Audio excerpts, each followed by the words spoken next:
Hello, xin chào các bạn đến với kênh Speed Review. Trong tập 114 của Già Thiên, trong khoảnh khắc quyết định, Hạ Cửu U thi triển Cửu U Tiên Khúc, chấn động càn khôn, cắt đứt liên kết giữa trời và đất, trực diện chống lại uy thế ngập trời của Tiên Vương Lâm Cửu Thiên. Hai dị tượng cổ xưa hiếm thấy cùng lúc xuất hiện khiến toàn bộ tu sĩ phải nín thở, tâm thần chấn động. Trên bầu trời đêm, Diệp Phàm và Hạ Cửu U, hai thiên tài tuyệt đỉnh của thế hệ trẻ, chính thức đối đầu trong một trận chiến được định sẵn ghi vào thiên địa. Hạ Cửu U vận bạch y, tóc dài tung bay, đứng lặng giữa hư không như một vị tiên hạ phàm, nhưng sát khí từ người lại cuồn cuộn như triều dân. Tiếng tiên khúc vang vọng như âm thanh từ viễn cổ, hòa quyện cùng thiên đạo, biến thiên địa thành một bản sát cục.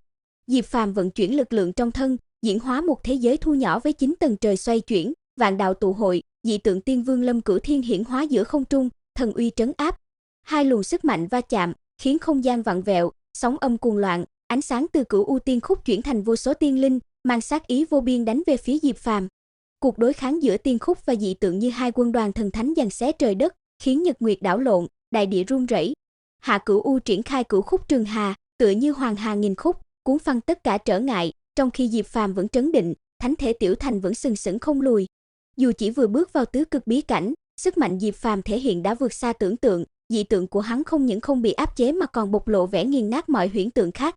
Tiếng Cửu U Tiên Khúc lại một lần nữa vang lên, hóa thành đạo đồ, đè ép Diệp Phàm đến cực hạn, khiến hắn nhớ về thời khắc suýt mất đạo cơ nếu không nhờ tuyệt đại thần vương xuất thủ. Đúng lúc đó, dị tượng Tiên Vương Lâm Cửu Thiên tái hiện, tay cầm tiên kiếm chém xuống, ánh sáng kiếm mang theo lực lượng chấn nhiếp tâm linh. Cả thần thành run rẩy, người người thở không nổi.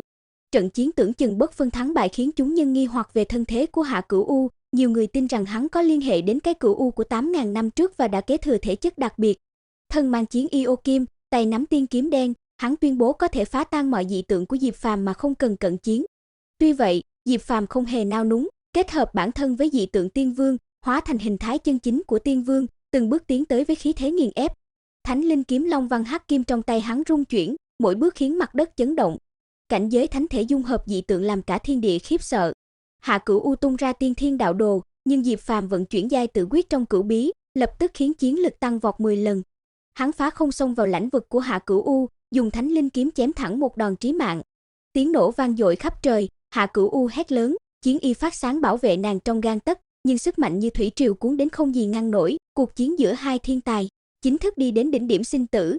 Diệp Phàm bất ngờ vung thanh đại kiếm đen, một đường mạnh mẽ bổ thẳng vào phần hông Hạ Cửu U, khiến nàng bị đánh bay ra xa. Nếu không có bộ chiến y ô kim hộ thể, cú đánh đó đủ để khiến nàng trọng thương. Giữa không trung, mái tóc nàng tung bay, gương mặt đỏ ửng vì phẫn nộ, nàng giơ tiên kiếm đen chỉ thẳng vào Diệp Phàm, sát khí cuồn cuộn, giận đến mức nghẹn lời. Đòn chém mạnh đến mức mở ra một tiểu thiên địa, làm tất cả những người xung quanh sững sờ. Chiến y kim cương mới giúp nàng thoát hiểm, nếu không e rằng đã rơi vào tình cảnh nguy nan.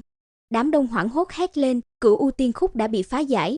Một bản tiên khúc từ tâm linh siêu phàm của tuyệt thế cường giả, đủ xóa sạch mọi vật chất hữu hình, vậy mà Diệp Phàm lại có thể phá vỡ bằng thanh đại kiếm đen của hắn, khiến ai nấy rùng mình kinh sợ. Hạ Cửu U giận dữ nói, ta sẽ khiến thánh huyết của ngươi chảy cạn. Nàng tiếp tục vận chuyển sát ý, tiên kiếm đen trong tay chỉ thẳng về phía Diệp Phàm. Hắn vẫn bình thản, đại kiếm đen trong tay chỉ chéo lên trời như đang chờ đợi một thế công tiếp theo. Ánh sáng từ chiến y nàng tỏa ra rực rỡ, thân hình nàng tựa như thần nữ siêu phàm. Hạ Cửu U lạnh lùng tuyên bố, thánh thể, ngươi đã chọc giận ta. Hôm nay ta sẽ trấn áp ngươi muôn đời muôn kiếp. Cả thân thể nàng tỏa ra thần quang, tiên kiếm đen trong tay như có linh tính, kiếm khí tuôn trào mãnh liệt, đâm xuyên tầng trời. Trong khoảnh khắc, nàng hóa thành một luồng sáng, dung nhập vào hư không, xuất hiện như một thần minh từ trời cao vung kiếm giáng xuống. Kiếm khí như sao sa trút xuống cuồn cuộn, từng đạo đều có uy lực xuyên thủng tu sĩ tứ cực bí cảnh, khiến bao người run rẩy. Diệp Phàm vung đại kiếm đen đáp trả, tiếng kim loại va chạm vang vọng như muôn quân hỗn chiến, kiếm khí loạn vũ, thần quang bắn thẳng lên trời. Cuộc chiến giờ đã vượt khỏi phạm vi pháp thuật, bước vào cảnh giới của đạo.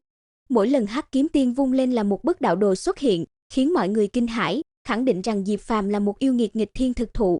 Một kiếm, một đạo đồ, uy lực mạnh mẽ như xé toạc cả vũ trụ, khiến các tu sĩ tứ cực đại viên mãn chỉ biết kinh sợ lùi bước. Sự thấu hiểu của Diệp Phàm về đạo đã vượt xa người thường, mỗi chiêu kiếm đều mang theo khí tức như đến từ cổ xưa, đầy uy nghiêm và khủng khiếp. Trong khi đó, Hạ Cửu U thiên nhân hợp nhất, dùng hắc kiếm viết nên quỹ tích của đạo, kiếm đồ vô tận không ngừng trấn áp đối phương.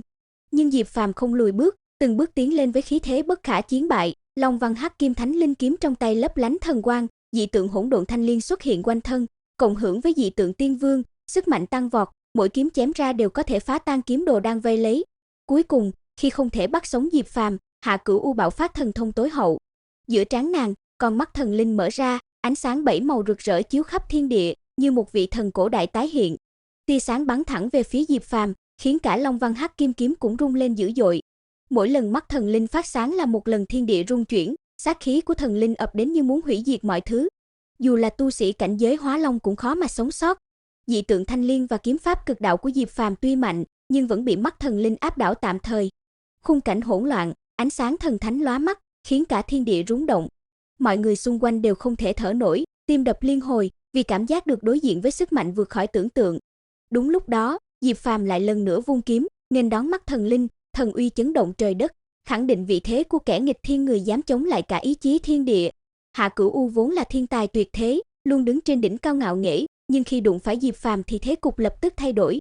Một tiếng nổ kinh thiên vang lên khi con mắt thần linh của Hạ Cửu U phát ra ánh sáng 7 màu, và chạm trực diện với thánh linh kiếm Hắc Kim Long Văn của Diệp Phàm. Kiếm rung lên bần bật, nhưng Diệp Phàm chỉ lạnh lùng thu kiếm, ánh sáng từ cơ thể hắn bùng phát mãnh liệt như thần minh giáng thế. Bất diệt kim thân, mọi người đồng loạt hô lên, bởi lúc này, dị tượng hỗn độn thanh liên và tiên vương Lâm Cửu Thiên đã hợp nhất với thân thể Diệp Phàm, khiến toàn thân hắn phủ trong kim quang và thần diễm rực rỡ. Từng bước đạp không, nắm đấm vàng kim của hắn phá tan tầng tầng ánh sáng, khí thế như muốn nghiền nát cả trời đất. Trước áp lực đó, Hạ Cửu U buộc phải thi triển chiêu sát thủ, Cửu U Tiên Khúc, rồi chuyển sang khúc tiếp theo đầy uy lực, Độ Kiếp Tiên Khúc. Âm thanh vang vọng khiến thiên địa rung chuyển, linh hồn mọi người xung quanh cũng bị chấn động. Dù chỉ mô phỏng lại khúc nhạc nghịch thiên ấy, nhưng sát thương mà Hạ Cửu U tạo ra đã vượt xa tưởng tượng.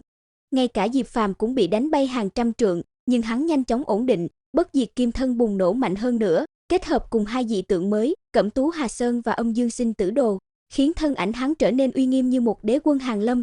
Mặc cho lời cảnh báo từ hai lão giả áo xám, Hạ Cửu U vẫn tiếp tục phát huy Độ Kiếp Tiên Khúc, khiến trời đất đảo lộn. Nhưng khúc nhạc chưa kết thúc thì hắn đã phun ra máu, thân thể loạng choạng vì không chịu nổi áp lực do chính mình tạo ra. Diệp Phàm nhanh như chớp đã xuất hiện trước mặt hắn, túm cổ kéo lên. Trong khi mọi người còn ngỡ ngàng, Diệp Phàm không giết hắn, mà chỉ tẩn cho một trận nhớ đời. Bàn tay vàng rực liên tục vỗ xuống mông hắn trong tiếng chát chát giòn giã, khiến Hạ Cửu U vừa nhục vừa giận đến phát khóc. Một yêu nghiệt ngút trời như hắn, người từng được ví với thiếu niên đại đế, hôm nay lại bị Diệp Phàm giáo huấn như trẻ con nghịch ngợm. Danh tiếng gây giận cả đời, giờ đây tan tành chỉ trong chốc lát. Mặc cho Hạ Cửu U vùng vẫy, Diệp Phàm vẫn không chút nể nang, vừa tát vừa mắng, thằng nhóc ranh, còn dám ngông cuồng nữa không? Những tiếng bốp bốp vang vọng, để lại một vết nhơ trong lòng Hạ Cửu U mà e rằng cả đời khó thể gột rửa. Từ thiên tài kiêu hùng, giờ hắn chỉ còn là trò cười cho thiên hạ. Ngay cả những nhân vật cường đại thời xưa như thiếu niên đại đế cũng chưa từng bị làm nhục như vậy, thế mà Hạ Cửu U lại bị đánh vào mông khiến nàng tức đến mức suýt ngất. Nàng gào lên đầy phẫn nộ, tiểu Diệp thật quá đáng, chuyện này còn khiến ta khó chịu hơn cả cái chết. Bên cạnh, Lý Hắc Thủy cười khẽ, một kẻ luôn kiêu ngạo như Hạ Cửu U, bị dạy dỗ như thế cũng đáng đời. Đồ Phi thì bật cười ha hả. Tuy nhiên, cũng có người lo lắng, bởi dù sao Hạ Cửu U cũng là thiên tài hiếm gặp, nếu một ngày nàng bước vào Hóa Long bí cảnh và thi triển Độ Kiếp Tiên Khúc, e rằng chẳng ai cùng thế hệ có thể địch lại. Trong khi đó, Diệp Phàm vẫn thản nhiên, cúi người trêu ghẹo, nhóc con, chịu thua rồi chứ? Hạ Cửu U cứng đầu hét lớn, ta không phục. Ngay lúc ấy, thân phận thực sự của nàng bị bại lộ, mái tóc dài như suối tuôn, gương mặt lạnh lùng biến mất, để lộ dung nhan tinh xảo như búp bê sứ. Tất cả mọi người đều sững sờ, thì ra Hạ Cửu U là một tiểu cô nương, mới chỉ 13, 14 tuổi, vậy mà nàng đã mạnh mẽ đến mức vô địch trong thế hệ trẻ. Nàng hét lên định liều mạng, nhưng hai lão giả áo xám lập tức xuất hiện, nghiêm giọng bảo Diệp Phàm buông nàng ra. Giang Vân cũng chạy tới can ngăn, sợ Diệp Phàm trong lúc tức giận sẽ hạ sát nàng. Y nhẹ nhàng khuyên nhủ, tha cho nàng đi, dù sao cũng chỉ là một cô gái trẻ, lại còn rất có tiềm lực. Khi Độ Kiếp Tiên Khúc được nàng tấu lên, ngay cả các giáo chủ lẫn thánh chủ đều phải nể sợ. Diệp Phàm nghe vậy liền buông tay, còn xoa đầu nàng và nhẹ nhàng cốc một cái, sau này ngoan hơn chút. Hạ Cửu U tức đến bật khóc, nước mắt không ngừng rơi, nhưng bị hai lão giả giữ lại và dùng huyền ngọc đài rời đi trong chớp mắt. Trong đêm, gió nhẹ thổi qua, ánh trăng chiếu rọi thân ảnh Diệp Phàm, khiến hắn trông có vẻ thanh thản và bình yên, nhưng ai cũng biết hắn vừa đánh bại một thiên tài ngạo nghễ. Những nhân vật kiệt xuất như Kim Sĩ Tiểu Bằng Vương, Giao Quang Thánh Nữ, Thể Thần Vương nhà Cơ đều im lặng, không dám bước lên thách đấu. Diệp Phàm hỏi 3 lần liên tiếp, còn ai muốn bước ra không? Cả quảng trường yên lặng đến đáng sợ. Đêm nay, hắn lập uy danh thật sự, trở thành cái tên được xướng lên khắp nơi. Một vị tuyệt đại thần vương xuất hiện, truyền vào người Diệp Phàm một đạo ấn ký, đó là dấu hiệu bảo hộ. Chỉ cần ai có ý đồ giết hắn, thần vương sẽ lập tức cảm ứng được. Đây là lời tuyên bố che chở Diệp Phàm, dù chính vị thần vương đó đã gần như cạn kiệt sinh lực. Trận chiến chấm dứt, thần thành yên ắng trở lại. Đêm này chắc chắn sẽ trở thành dấu mốc lịch sử cho một kỷ nguyên mới.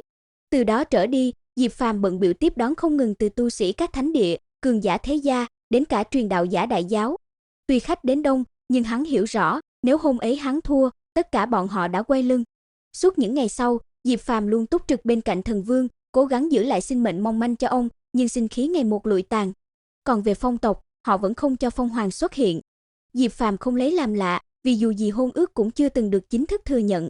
Nếu hắn thua, chắc chắn họ sẽ lặng lẽ rút lui. Giờ dù hắn thắng, phong hoàng vẫn chưa đến. Người phong tộc đang ra sức thuyết phục, nhưng nàng vẫn kiêu ngạo như trước, chưa chịu lộ diện. Vậy là toàn bộ video đến đây là hết rồi. Nếu bạn cảm thấy video này hay, hãy nhớ nhấn thích và đăng ký kênh. Đừng quên bật chuông thông báo để không bỏ lỡ video mới nhất nhé. Hẹn gặp lại trong những video tiếp theo. Tạm biệt.